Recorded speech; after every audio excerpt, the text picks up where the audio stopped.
అనగనగా రామభద్రాపురం అనే ఆదర్శ తెలుగు హైందవ గ్రామం అసలు ఇంత ఆదర్శప్రాయంగా ఎలా ఈ కృత్రిమ మేధస్సు మానవ ప్రపంచాన్ని శాసిస్తున్న కాలంలో కూడా ఆదర్శప్రాయంగా అందరికీ ఎలా నిలబడగలిగింది?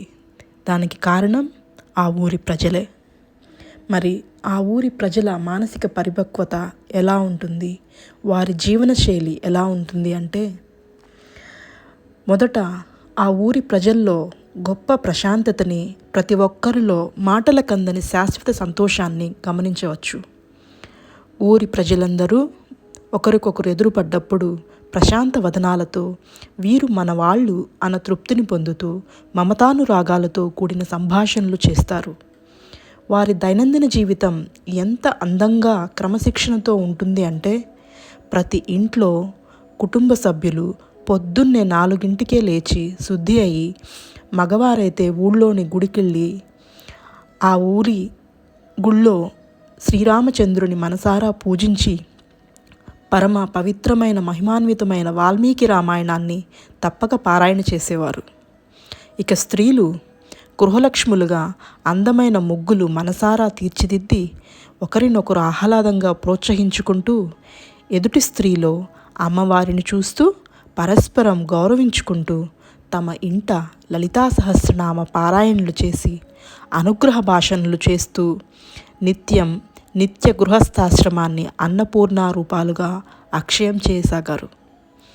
సాయంత్రం అయితే ఊరి వారందరూ కలిసి శంకరాచార్య విరచిత సౌందర్యలహరి పారాయణ మూకుమ్మడిగా కలిసి పారాయణం చేసేవారు.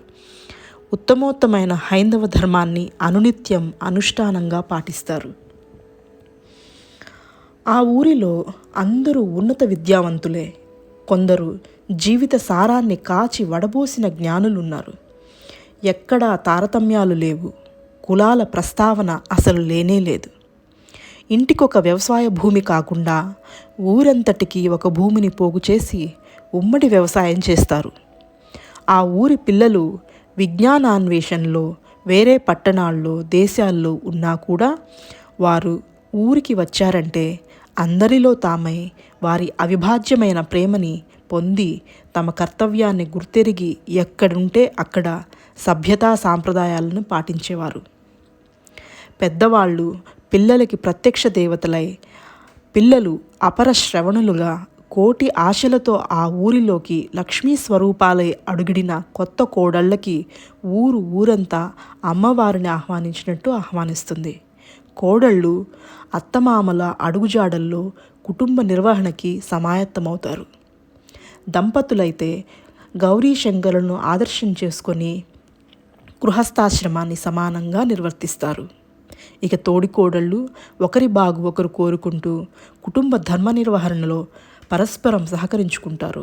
ఎందుకంటే వారికి తాము ఎలాంటి గతము నుండి ఇక్కడికి వచ్చినా ఒక ఇంటి కోడళ్ళయి జీవితానంతరము కూడా ఒకే మరుభూమిలో కలిసి నిద్రించి తరతరాలుగా ఒకే మాతృదేవతలతో కలిసి ఉత్తరక్రియలు జరిపింపబడతాయని తెలిసిన జ్ఞానలక్ష్ములు. అందుకే వారి బంధం అక్కా చెల్లెళ్ళ కంటే ఎక్కువని వారికి తెలుసు.